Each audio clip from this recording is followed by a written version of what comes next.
I am Zaraman. I read in class level 1. I am from orange category.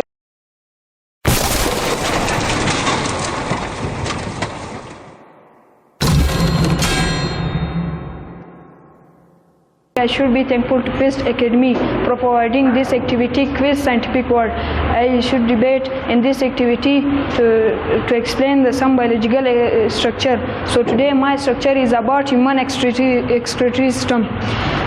First of all, I will tell about human excretory system. Human excretory system is the process of excretion. So what is excretion?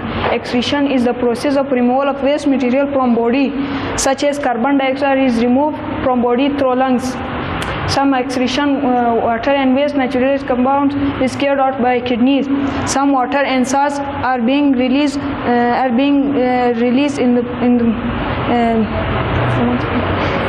through skin in the form of sweat. The human excretory system is consists of two kidneys and their associated organs, such as ureters, urinary bladder, and urethra.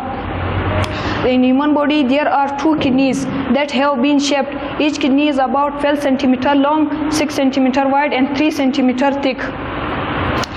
Kidneys are present on left and right side of vertebral column inside abdomen. Right kidney is located anterior, then to the left kidney. The first associated organ of the kidney is ureter, which originates from kidney to urethra. This sentence: ureter originates from kidney to urinary bladder.